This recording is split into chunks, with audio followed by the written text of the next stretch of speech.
The Cultural Council's mission is to nurture, promote, and support a healthy, diverse, and inclusive cultural sector so that the arts and culture are a part of everyday life for everyone. We invite listeners to discover Florida's cultural capital online at palmbeachesculture.com.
Hi, and welcome to the Artie Girl podcast. I'm your host, Sarah LaPierre, and I'm here today with a wonderful guest who I've had the pleasure of knowing for quite a while now, Grace Gdaniec, right? I said that right? Awesome. Okay, good. Thank you, yes. So she is the program director of the Arts Warehouse in Delray, and we're going to talk all about it and a little bit about her background as well. So welcome, Grace. Thank you for so being much. Here. I'm excited to be here. Yes. This is my very first podcast. Wonderful. As I said to you before, I'm usually the one asking the questions, leading the artist talk, so I feel very exposed. No.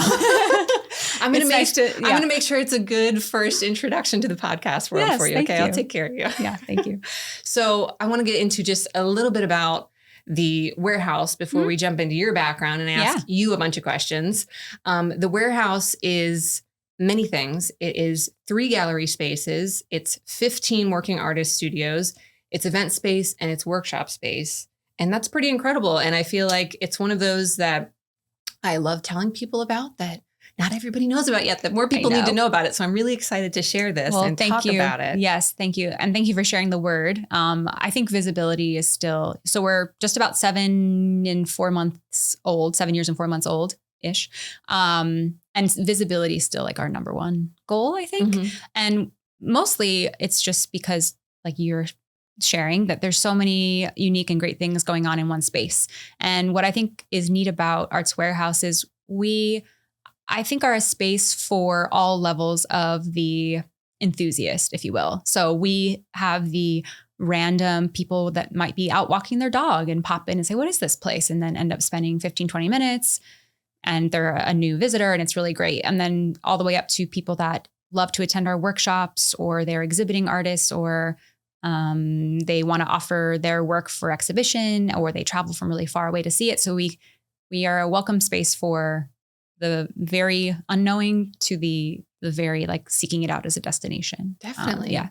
Little piece of history for our audience. I was actually a studio artist there. I did one of the pop-ups which was 4 months, right? Yeah, it can be about 3 or 4 months usually. So I shared a space, one of the studios with my friend and fellow artist, Cruz, and we just had an amazing time. And it's incredible the energy of that space and how, I feel like I was so productive there, but also so able to engage and connect in easy ways. That's really nice to hear. Other artists and with the community and with a different community for me as well, because even though Delray Beach is not that far from West Palm or from Palm Beach Gardens, it's still a whole new audience that, my work got introduced to and exposed to through those first Fridays and just different opportunities to kind of open the doors to people, as it were. Yeah. It was a really great experience. I loved it. Helpful. Thank you for sharing that. It's really nice to hear. I think that the studios are definitely probably the most unique part of us as an art space, at least for where we are in Delray Beach. Having 15 private studio spaces all in one place is, again, not that common. Unfortunately, I would love to have studios everywhere. There's definitely a demand for studio space. For sure. For example, we just had our call for studio artists late last fall, and we had 18 applicants, and we were only able to welcome in 6 or 7. So, unfortunately, it doesn't always work out that everybody would be welcomed in. But I think that it's important to me for our community to maybe see that there are active working artists as their career, like right in their neighborhood. Yeah. And so having the studio spaces, being open to the public, gives these studio artists that access to the public too. So it's kind of like that cross sharing of information, so people can learn more about artists as working business people, and then the artists can share about their work. So I think that's really valuable. And I'm happy that we're able to do that. So that's not our biggest draw, but I think that that's what I like to really promote and shout out. Yes, is just and let that people know. Yeah, we're, it's Because a one-stop shop for many different types of art too. Yeah, and it is. It's a very different experience because you might see, like you said, very different genres of work. When I was there, Amanda Perna was there. She's doing, her whole fashion textiles. line. Yes. There was somebody who was doing pen and ink. You have jewelry downstairs. You have, other kind of multimedia artists, ceramic artists, many, painters, and just all sorts of styles and techniques going on, and different levels too, which is wonderful to see. Yes. That you have early career, kind of just starting artists, and then you maybe have mid and late career artists who are at very different phases, and being able to cross paths with those people. Absolutely. And I see the benefit within the little community of the studio artists, with that, everybody sort of has different goals in their path or their artistic career too.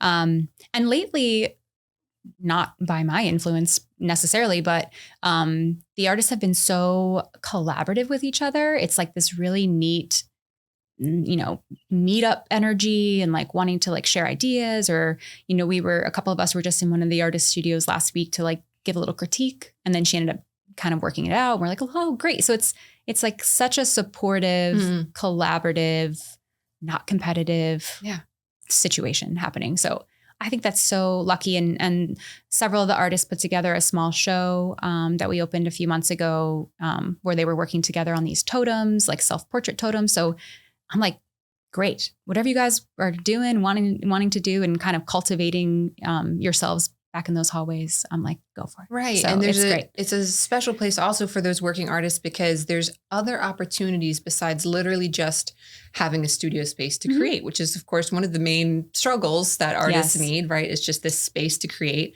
But like you said, it's access to the public, but it's also other opportunities that I've seen pop up of curating opportunities, of their chance to explore what that might mean for their art practice, or looking at other people's art practice, or like you said, in collaboration, it's been really interesting to watch those shows come together. Yeah. And how this artist is interpreting a theme with their own work, but then pulling in, definitely how many other people. It's really exciting. Definitely exciting. And, several of them have proposed solo shows even, and just seeing them kind of work that out, that body of work for themselves. And then if it works out in the schedule, like I'm happy to do it, because that's what we're there for. It's those opportunities, and maybe getting them onto that next step of, all right, I've made all this work. How would I showcase it? Or, who's my audience, that kind of thing. So I know you said the studios are full right now, but talk to us about what that process looks like. People apply, and then, there's openings, but now you have limitations on how long you can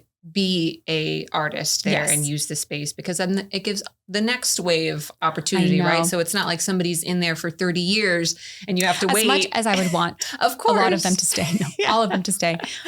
There is a cap of 4 years. So if you kind of think of it like school or college or something, it's a minimum of a year, maximum 4 years. And that, again, is just to be able to offer more opportunities with that turnover. So if 4 years goes so fast too, I swear there's a few artists this year that are moving on, and it seems like they just got there. Right. But it's time to flee the nest, I guess, if you will. But one thing that's really neat in the process of staying on in your studio is we have a one-on-one meeting to review like the goals that you met, perhaps, or the future goals for the next year, why you would like to stay at the Arts Warehouse in your studio space. And it ends up being not so much like a test, but it's more, the artists have shared that they enjoy having that time to reflect on like, wow, look at everything I did accomplish this year. Or I got 1,000 more followers on Instagram, or whatever it is. So it's kind of like that check-in point in a positive, for them to be able to stay on. But it's been really great too. And I think I just like kind of showing them on a piece of paper, like, look, everything that you've Sure. accomplished this year. Yeah. So, And I'm sure fun. there's people that come in that maybe aren't, let's say, for instance, used to hosting workshops. Mm-hmm. And I know that's a part of it, you know, where you're hosting some sort of community engagement, whether you're teaching your medium or you're doing something that can bring in some community and can offer some, you know, like I said, some sort of workshop. And that might be new to plenty of people. Yes. And that can be a big deal of learning how to share what is your own talent and skill that you've developed. And then how do I explain it to a complete novice, or articulating that little thing you do with your brush so that like group of people can follow along. Yeah. Definitely. So that somebody can catch on and get a little bit of insight into how you create as an artist. So there I know are many opportunities for goals that, you know, somebody wouldn't do if they were in a home studio or in a private studio that was tucked away somewhere. Yeah. Solo, right? There's just, you know. That's so true. And a lot of our resident artists have, you know, proposed different workshop sessions, or even kind of like, I guess like a meetup, more like a lecture style things. So just wanting to share their practice with other people. So it's been great. I have always said that, you know, my email is an open door policy. I guess you could say, like, I'm open to reading any proposal, idea. If we can make it work, we make it work. If, you know, so I hope that, and not just for the studio artists, that's pretty much for anyone, any other artist or creative or curator, or we've had so many different types of events or pop-up shows. So I'm always open to hearing ideas. A silent disco there. Yes. I've been to creative mornings. There was a roller skating rink once, which made me very nervous, but everybody had a great time. Yeah. Everybody had a great time. But we have that nice big back space. Yeah. So that's any ways that we can just activate. It's a 15,000 square foot building. There's lots of space. So all the different ways that we are able to activate it, I'm open to trying it out. And location, this is it 2 blocks? It's 3 blocks north of Atlantic Avenue in downtown Delray. So we're considered to be in the Pineapple Grove Arts District. We sit right on Artist Alley, which historically, maybe, 10 or more years ago, used to have a lot of organically existing studios along the alley. Unfortunately, just with, I don't know, landlords changing or this or that, the artists have been pushed out, which is why the CRA, I think, envisioned this old empty warehouse building that we used to be to kind of like reignite that artistic energy and to be able to have the studio space right there. So we're there. We're holding it down. I love it. It's such a great space. And we're going to talk more about it, but I want to actually jump and get into a little bit of your background and how you first came to the arts. Where was the beginning for you? Oh, man. What's such an interesting question. Long story short, I think I always remember as a child being creative. I always had paints out. I was really into kits, like create your own something kit. You know, I loved those. I have a lot of creative people in my family. My cousin, actually, local artist Haley Sheldon, if you know her. Yeah. Anyway, so I just have vivid memories of me just wanting to do whatever she was doing too. So she was always creating. So it was definitely something I cultivated as a child without any goals. Just, it was always, hands were always making. I think though, like officially or like in an education sense, in high school, I was involved in pretty much every extracurricular activity that wasn't a sport. Marching band, chorus, musical theater, set production. And I also took an art class, but not until like my senior year of high school. I didn't take an official art class, but I think all of a sudden, high school's winding down, that there comes that point where you're just like, oh, what's next for me? What do I want to do in college? Which is like, looking back, what does 17-year-old me think? Know about what you want to do in the next 40 years of your life? Yeah. But I guess it worked out. So I think I remember thinking, I played the French horn. I'm like, I don't think I'm going to be a professional horn player. I probably won't make it in theater, although I loved it. I actually really loved set production and like the creating the sets and the painting and all that. So with the art thing, I still found so much comfort in it. And so I think I just kind of went for it and I applied to school and from there you went to Stetson and you did studio art. Was there any particular area that you were really engaged in during that? Oh my gosh. All I can say to sum up like getting to school was, I really didn't know anything, which was great. So it was like a blank canvas, no pun intended, I just remember sitting in like painting one and just like painting with oils for the first time. And I was like, oh my gosh, like something unlocked. I, had dabbled in all kinds of stuff just growing up, but I had never tried oil paint. And then that really unlocked something for me. So in school, I definitely pursued painting as my main. That's what my senior thesis ended up being in, was oil painting. But luckily in the program I was in, you were able to try so many different things. I remember actually, this was kind of a wake up call moment at school, was it was a mixed media class, and our professor, who I love so much, he was really pivotal in a lot of I think what I have carried on in this, role that I'm in. But he handed us all a magazine and said like, okay, see you next Wednesday. And I was like, what? So I remember maybe like the day before class, and we were supposed to return with an art piece. All I could think of was a collage. So I did a collage, and I got to class and people had constructed an umbrella. Like they had just like used it as a medium. Yeah. And I was just like, oh, duh. Like I could realize that I had kind of been within like these limitations or just not really been exposed to really thinking outside the box, I guess. So that kind of course was huge for me. Like a moment where the floodgates open. Yes. You're like, oh, I can see past, and there's a whole other world out there. Like it's not just about the imagery within this magazine. Like what does it feel like? What can it become with a little tape and glue or this or that? So that was huge. So exciting, right? Was there ever a point where you were maybe going to take a different direction and something pulled you back to art? Or was it always pretty steady, this path? Gosh. Well, I remember at one point I wanted to be a crime scene investigator. Okay. That quickly didn't work out. No, I never really pursued it. You quickly discovered that you did not like the sight of blood. Absolutely not. Or like just none of that. But I guess, once you kind of, and I definitely recognize that, being fortunate enough to go to university and especially to study art, and you don't have to go into education to be an artist or be involved. It's, but I recognize that I had the, I guess, luxury of kind of trying it out. And so once I was there in it and like learning so much and really getting into the history, and I think becoming more aware of all of the different ways that you can be involved in the art world without perhaps being just a studio artist, sure. Not just a studio artist, but a studio artist, that I don't think I really ever considered anything else. Once I was sort of in it and exploring and seeing how many people it takes to run a museum or, just all the different avenues that are possible within art, I was pretty set. I did at one point, though, in college, really want to do museum education. I think I was kind of leaning into that. I had a few internships, but it didn't quite pan out.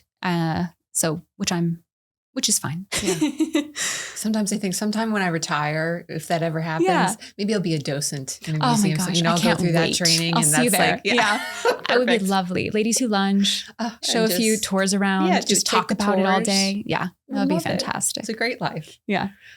So I wanted to ask some career highlights or some thoughts, if you maybe look back a little bit from the first exhibit that you curated at the warehouse to maybe the most recent thing. Yeah. Has there been any kind of big learning experiences, ones that stand out to you through that time? Yeah, such a great question. So I think that maybe like not as romantically, but I've learned a lot about just logistics of it all. We're a really small team at Arts Warehouse of 3 people. And luckily we are able to sort of outsource sometimes for more install help and things like that. But in terms of thinking of an exhibition as, in the whole scope of it, I feel like we've really, from the first show to now gotten down our systematic, intake of art and communication with the artist, especially if it's a group show, like all those things that suddenly make a show appear. And we're all very hands-on. We're all spackling and painting. I'm on the scissor lift, hanging things 20 feet in the air. So very involved. So I think it's just, seeing over the years what has worked in terms of getting a show on the wall and what doesn't, or what communication tactics are better. But for the actual like curatorial sense of it, it's interesting. Because every curator, a person that organizes a show or puts together a show, has different ideas, sort of like an artist. They may love to do like more is more, let's fill the walls. Other people are super minimal. And that's what makes different spaces or different curators and, experiencing their exhibition so unique, is because we all have a different eye. So I think for me, in terms of the curating part, I've sort of developed a little bit of a style, I guess, or particularly perhaps with like themes. Mm-hmm. I like to show works or a theme for a work that's really thoughtful or intentional. Sometimes, there was a show last year that felt really personal for me, even though none of my work was in it, but it was some subject matter about like family and nostalgia that these 3 artists were putting together that I just really felt connected to. And so it's almost like I put a lot of pressure on myself for that one because it did feel so personal.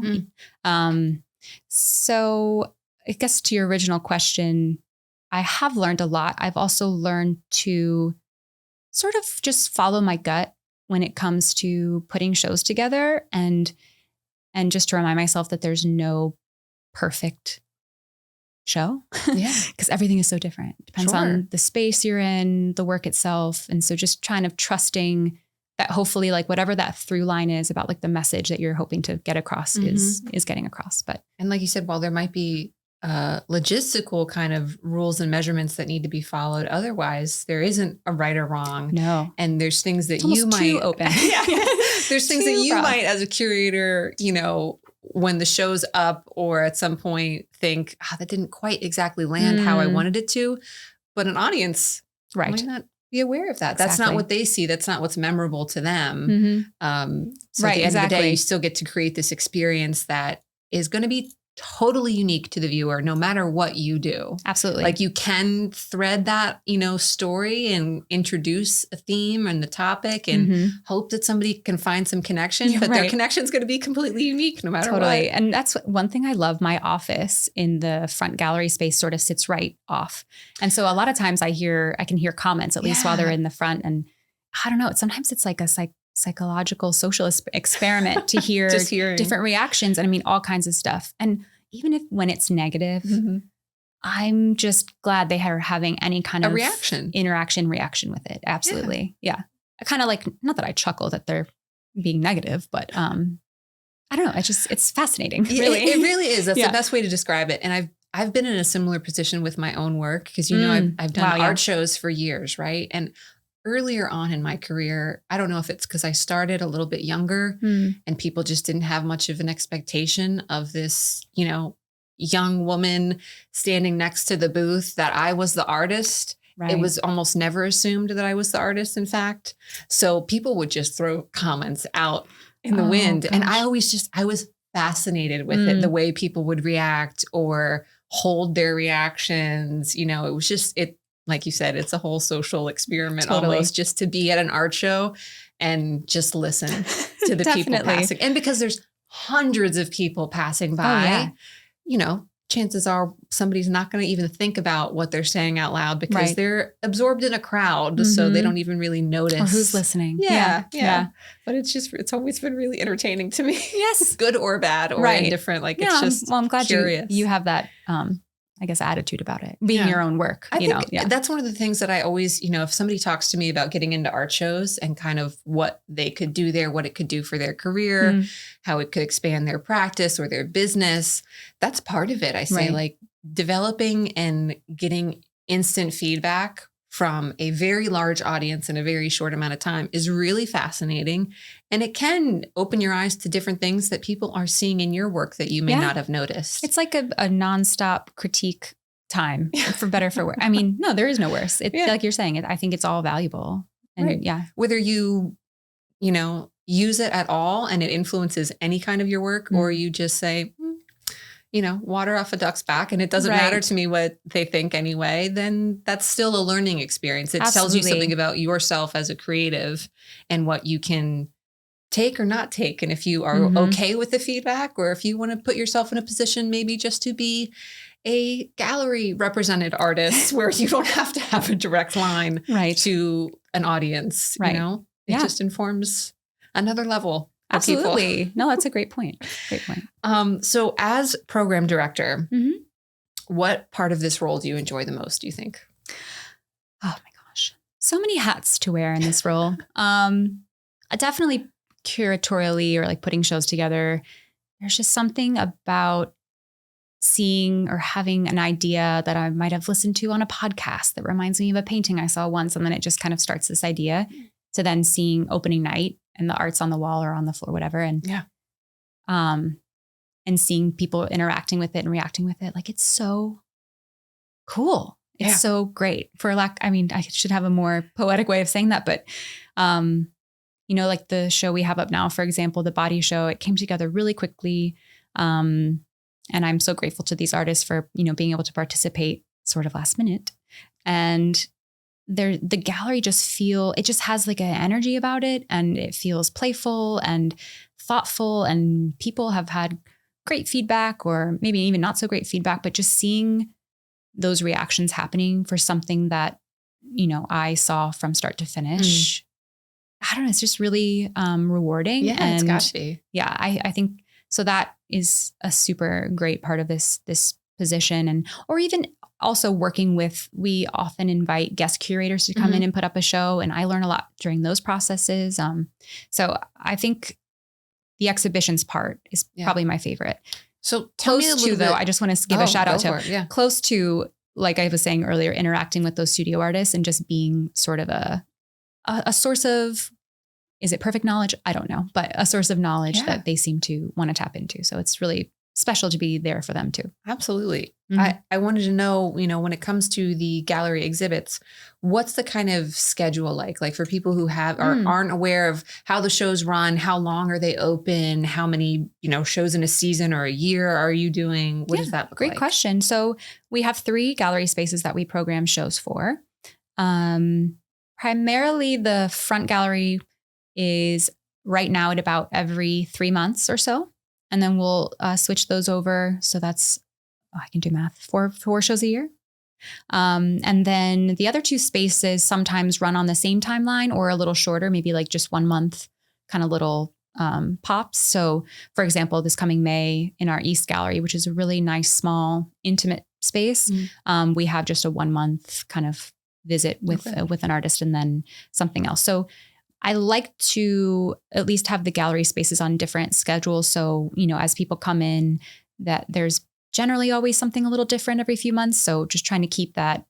We have a lot of return visitors, which is amazing. So I just want to make sure that they're, you know, continually engaged. And also the more we change over, the more opportunity for different artists to show their work too. Yeah.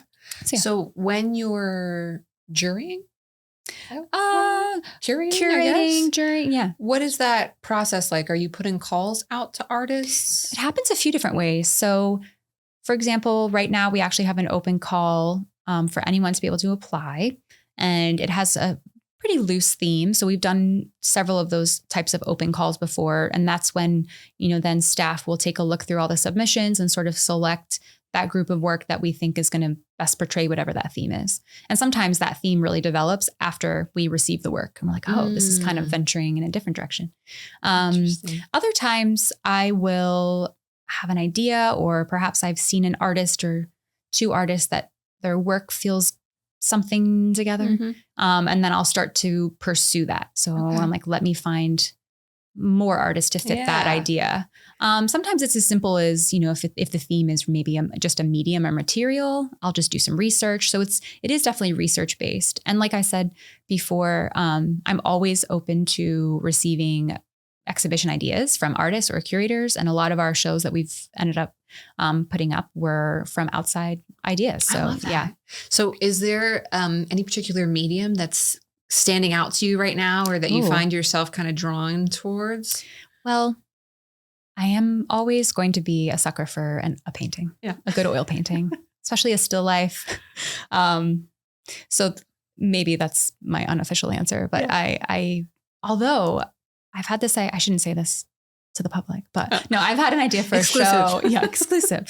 I've had an idea for a show for a while, and I think I'm going to try and finally get it going next year. But I've noticed a few galleries around showing this type of work lately. I'm like, I knew it. Like there's just sometimes you just see a little something keeps popping up. A little movement in a different direction or a different medium that stirs something. Yeah. I always, like I think I said, I am drawn, I mean, personally, and I guess, as a curator, I'm really drawn to work that feels really intentional, whether that's, whatever their statement is with the work or a really interesting way of using a medium, and just those types of pieces usually stand out to me. But, I don't think there's one particular thing, but there's and I'm not sure if it's Kim Taylor who I'm thinking of. And I don't know that Kim's there anymore. I think she is not. Yeah. Yeah. She's based up in West Palm now, I think. But her art was some that I really enjoyed, and I still do. I just, of course, don't have the same access to it as I did when I had a studio there. But I always enjoyed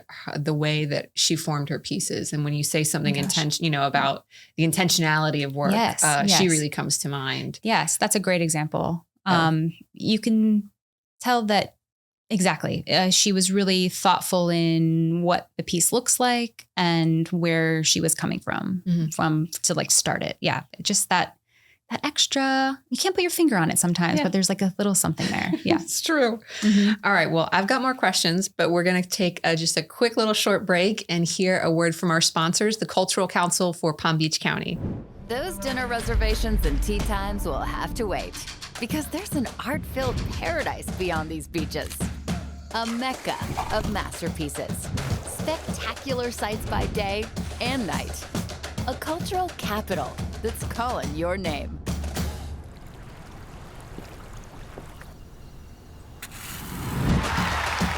See so much more than you came for in the Palm Beaches.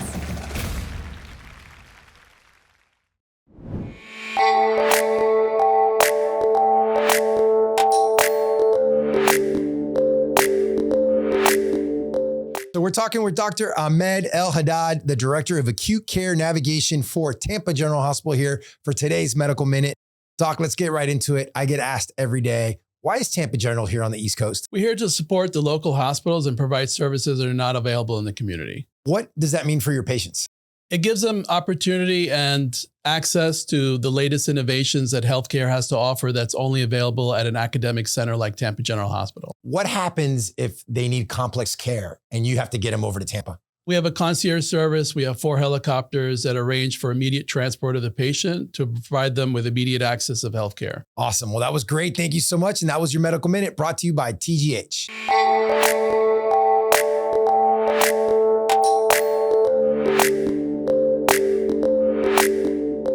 All right. So now that we're back from the break, what can visitors expect from their first experience of a Friday, its first Friday art walk? Yeah. So it is a great night to come check out Arts Warehouse, because that is a night that a lot of our studio artists, if not all of them, will be in their studios, either actively creating or demoing or just happy to chat with visitors. So it's sort of a time you can almost guarantee that you'll get to meet a lot of the artists. And usually we do line up our openings of new shows during art walks too, just to kind of give that like new, fresh excitement happening for those nights. So you'll be able to see new work. Basically the whole building is open, so you can roam through the gallery spaces. And then, like I said, I think in terms of energy, it feels really lively because, I don't know, it's really nice, even on a not art walk day, when the artists are in their studios and they're all in their, like, just in their zones. There's a buzz. Yes, you can really feel it. So it's almost like you get to peek in on that. Definitely. Energy. So that's every first Friday of the month? Yes. And it's all throughout Delray Beach. There are, maybe a dozen or so venues and galleries, studios that are open as a part of that walk. At Arts Warehouse, we do have a little map. So if you wanted to maybe start your night off with us and then grab your map at our front desk, and then you can head out that way. Nice. Yeah. And it's very walkable area. It is walkable. And it's just a great evening. There's often live music at some of these spaces. And it's just really a great way to engage with the local art scene. Totally. Lots of restaurants along the way if you wanted a bite. So I think it's a great night. Yeah. Definitely. We get a great turnout. So we're grateful for that. Yeah. I've got to, be there through a few of them and I always had a good time. And it was just kind of a different vibe every time, which was interesting, depending on what people would come out. I'm going to give a shout out to the second floor because not everybody knows that there's a second floor of the building. That is such a good point. Yes. There's an elevator and there's stairs. So there's it's a accessible. Giant arrow on the floor. We try. But yes, there is a second floor with amazing artists. Don't miss it. Don't miss the second floor. Yes. I also wanted to ask, we mentioned Pineapple Grove. How do you think you've seen that area change in the years that you've been with the Arts Warehouse? Gosh, great question. So I've been on board now for a little over 7 years, and it definitely has been like an ebb and flow with the area.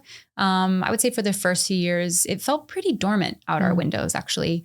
But I will say that at least just within the Artist Alley, Northeast 3rd, I'm doing this like you can see the map. Yeah, I get it. To our west, I guess, there is a lot of activation. New cafes, there's a yoga studio, bar studio, smoothie place. So people are coming to the area. So I'd say in the last maybe 2 years, that has felt like a shift. Parking is, more often filled, which I'm like, great. People are around here. There's generally Delray Beach, at least in the downtown, has always been a supporter of art. So I feel really lucky that we're in a city and a downtown that already has art as like an important part of the narrative of the city and the culture. So, Arts Warehouse isn't spending its time convincing people that, come spend your time at art. It's like, it's already within the makeup of the city, which is really lucky. So if anything, in terms of change, it definitely feels more active. There are a few more studios that have popped up like sort of near us now. And there are a few galleries that have been staples in the downtown, just a few blocks from us for many years. And, a few new ones too. And the Cornell Museum's not very far away. They're another great spot. So I'd say it feels like a good momentum going on right now. Nice. Yes. I love to hear that. That's exciting. Yeah. I wanted to talk a little bit more about your kind of personal inspirations, as your kind of artwork that you're doing or not doing lately. I don't know, but where do you turn for inspiration for yourself, whether it's for art that you're going to put down on canvas or going to bring to the curatorial role? It's a great question. So I will say I'm not so active on my own easel these days. I did graduate with, the concentration in painting, which I love to paint. But I also find that while I'm not physically painting so much, the interaction with these artists and getting to be around art and putting shows together, et cetera, is just so fulfilling. Yeah. And it really fills that cup, if you will, of creativity. So I feel lucky that that's still like a creative aspect of what I'm doing. And I'm sorry, the first part of your question? Just where do you look for inspiration? Right. Yeah. So I don't know, cheesy as it sounds, I follow so many amazing venues and spaces and artists on Instagram, for example. And I have, an art account that I just kind of keep that focused, and I will end up in rabbit holes of a gallery that's somewhere else around the country that has an artist who I then end up on their website. And then I'm reading an article about something else. And then, I don't know, just seeing the thousands of different creative people out there that are doing such interesting things. It's just always very eye-opening. So it's not, again, the most romantic answer to say Instagram, but no, but we are in an age where we're in an age where it's such a database for what's going on. Let's be honest, it's easy to get on very different sides of the internet. Totally. So when you can kind of, when your algorithm is locked into that one, it's a beautiful thing and can take you in really interesting places and directions. And like you said, learn about these artists that you might not have ever had access to otherwise. It's just like continuing education. I mean, it's just like art history continued, I guess, seeing what's happening in, the contemporary world. So that, and just, I I think just a lot like through reading or what's happening with, social things in the world. That's sort of where I get some inspiration for maybe different themes or, let's find artists that are speaking about this issue in any unique way. So that definitely is inspiring too. Wonderful. What is something that you think you've learned or absorbed from working so closely with these maybe, emerging studio artists? So I really admire that they are so motivated, I guess, or that, while I didn't take the path maybe to be a full-time artist, that these people have, and they're really dedicating their time. Their family and friends are supportive, and just seeing the little, I don't want to say little in a diminishing way, but those keeping track of those small successes that they have is also very inspiring for me, actually. And to see that, maybe the environment that we've developed there is helping, right? And that it is possible for someone to see their goals come to fruition or get accepted to a residency or get accepted to an MFA program or all these things that they can, put their mind to. And that, it's possible and it's fun, I guess. And, right. Fulfilling and that the community supports is backing it. Exactly. Right. Yeah. There's people behind you that are not just rooting for you, but literally showing up for you. Absolutely. In, many cases. Yeah. I mean, you have this beautiful vantage point, literally from your office, but just from being in that environment of seeing this garden of artists grow and develop. And I'm sure it becomes bittersweet after those 4 years where people really is. Yeah. Move on. But of course you want to see the advancement of their absolutely, careers or lives or whatever path they're going down next. And then the next, era of artists comes in and it's a totally different energy and you get to start from seed all over again, maybe. Absolutely. Absolutely. And, introduce the public to these new artists. And it's all wonderful. And, I have learned a lot from it, and I'm just really happy when I see people that are following their inspiration and their goals and their drives and their heart to create. So it's great to be around, right? Oh my gosh. Like I said, what a terrible work environment. At least once, if not 5 times a day, as I'm, walking through the building, I'm just like, how did I get here? This is so great.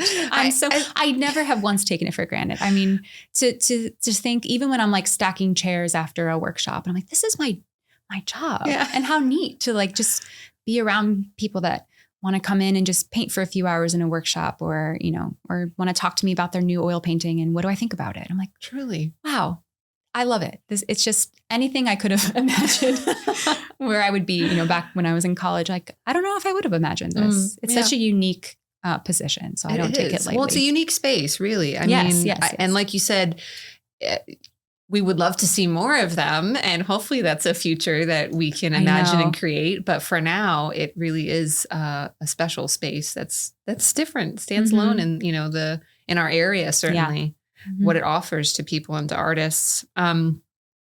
So not quite into your own art practice, painting practice right now. I think the last time I actually saw you painting was when you were visiting at the Beach and doing a workshop, right? You were kind of teaching other people how to paint a little bit. Well, maybe. No, I want to take more workshops because maybe that's a forced way to kind of get the brush wet. I did teach a workshop back in February. So I guess I did paint a little bit while I was leading others. So it happens sometimes. Right. But, right. It does. Is there a medium that you would want to try and experiment in, given all the free time in the world, if you had it? Gosh, what a good. So I am so in awe of ceramic artists. It's very difficult. I don't know if maybe that would be like my next step. I think lately I have been really intrigued with like screen printing. I've been seeing some cool ways to like manipulate paint with screens, or again, just kind of like that physical, maybe something a little more physical. Well, both of those. I mean, really, that's true. That's very true. Very physical. And we were talking about off camera earlier. We were talking about the Ben Zeiton Center and how physical glass blowing is. Yeah, maybe get into glass blowing. That would be ideal. Yeah, so maybe just something a little more physical. involved Yeah. in the creation. I always love ceramics, and same. I find it incredibly challenging, but it's a challenge that I do love. I know. It's always the artists I know, especially when they're on the wheel, they just make it look so simple, don't they? Yeah. Yeah. It's anything but. I really admire that. It's great. Yeah. It's a medium that I really love to play in when I get the opportunity. And, when Cass was at the Peach and we were next to our studios were, kind of close to each other. She was always so wonderful and welcoming. She'd be like, yeah, come on over, put your hands in some clay if you want to, jump on the wheel, do whatever. Feels good. Maybe I'm just yearning for like a really tactile experience. Yeah. Like like you hands. said, even from when you were, little kid, you always wanted to have something in the hands being creative. I felt the same way and I still am. I'm sure, that doesn't change.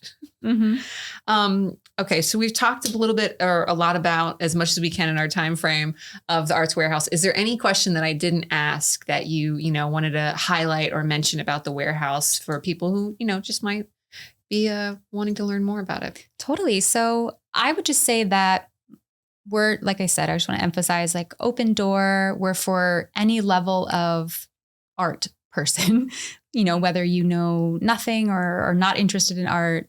I still would love for you to come in. We'll say hello, show you around, up to the, very active or an artist or anyone. We're totally an open door space. We're open to lots of ideas and proposals to be able to activate it and to make sure that it's being utilized as much as it can, for the community, because that's what we're there for. Yeah, truly. I mean, I highly recommend people visit for so many reasons. Obviously, visiting the studio artists and seeing what incredible creatives are in your backyard and how they're working on their amazing pieces. Of course, visiting the gallery exhibitions, but then also getting, a sense of awareness about the possibilities of spaces and how they can be utilized. And, maybe you have a club that needs an interesting space, or you have a discussion group that is looking for another, gallery to visit. And there's so many things, so much potential there. So I love to encourage people to visit. And I'm thankful to you for coming on here and sharing all about it. Thank you so much for having me. This has been great. Yeah. The two last questions before I let you leave. One that I ask everybody on here, which is that if you can, tell us one place that you really wish anyone visiting or living in Palm Beach County would experience related to arts and culture. Okay. And we've already talked about the warehouse, so you can't say the warehouse. Oh my gosh, on the spot. I think, like I said, that luckily we're in an area that has so many galleries, whether they're like very high end, big sale galleries or just more community co-op galleries. So I would say just if you see one, pop in. You never know. It could be local artists. It could be really, prestigious names from out of state. I mean, you never know. And I think that there are so many in the area that just pop in. Yeah. Yeah. That's a good answer. It's not a specific answer, but it's an answer. A really good one. And I'm going to try and follow that advice, because there's many times where I'll be driving, let's say down Dixie, for example, and I'd be like, I've never stopped in there. I should just take a little extra 15 minutes to veer off and go see what's in there. Exactly. So, okay, I'll take that advice. I can follow that one. Perfect. And then the last question is, when people do want to reach out and connect more, where can they find information about the Arts Warehouse? A website, social media? Yes, all of the above. We're very active on social. Our Instagram is Arts Warehouse Delray. Our website is artswarehouse.org. We have all of our workshop schedules on there, exhibition schedules. You're able to sign up for everything right online, or you can call us.